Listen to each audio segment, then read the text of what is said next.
hi leaders, we want to give you some tips and pointers on how to lead your group well. And being that it's the Happy New Year, we wanted to teach you and show you on how to engage what?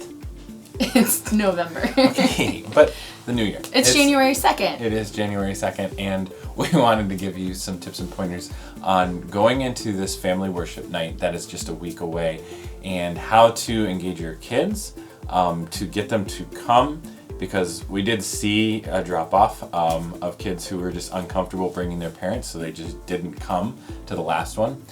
So we want to give some tips and pointers on how to get them excited about their parents being there. And how to engage the parents that came last time, as well as maybe other parents that didn't, and how to bring them into this family worship night that's coming just a few days away. Right, and so a couple different things. First, if you do have parent contact information, reach out to them intentionally this week. Give them a few days notice so that they remember January 8th is family worship night. As you see your students at church on the weekend, hopefully you do, ask them where their parents are, and then go engage them face to face and invite them to come on Wednesday night.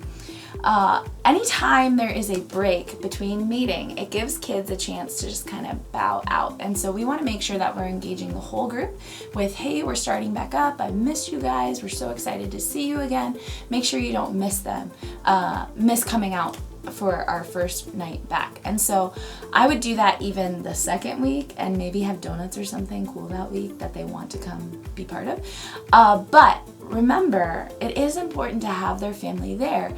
And so we saw, especially with some of the older groups like 11th and 12th grade, they didn't come to family worship night because they don't want their parents there. And so do something. Neither would I if I was that age, honestly. No. Actually, Brian didn't say it at family worship night, but we were kind of like, oh, parents are the enemy in the beginning of youth ministry. But don't tell them that. It's not true. It's not true at all. Not true. But kids sometimes feel that way. And so you want to put things back in their court with just reminding them that they don't want to stand between their parents and the Lord, that they have an opportunity with family worship night, even if they don't want their parents to be part of their youth ministry. They have an opportunity to bring their parents and connect them with what the Lord is doing, and maybe challenge them to grow in their own walks with the Lord. And so they have a great chance to be, disciple makers of their parents almost, if their parents aren't already doing that. And so just encourage them. If they are thinking about not coming, ask them to pray about that.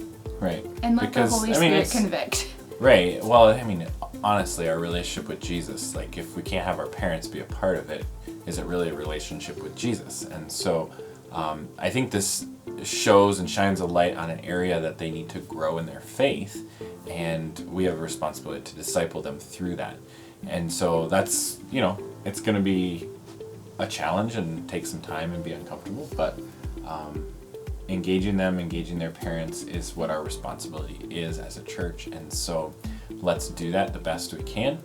And so this next week, I'd really encourage you to engage the parents, that you have their information, contact them, invite them, and as well as the kids themselves. If you hear any negative response, or I don't want to do that, I don't think my parents will come. Yeah, get to the heart of the issue of what the real problem is, and find out if it's really they don't want their parents there. And maybe that'll open up a conversation that you can have of why they don't want them there.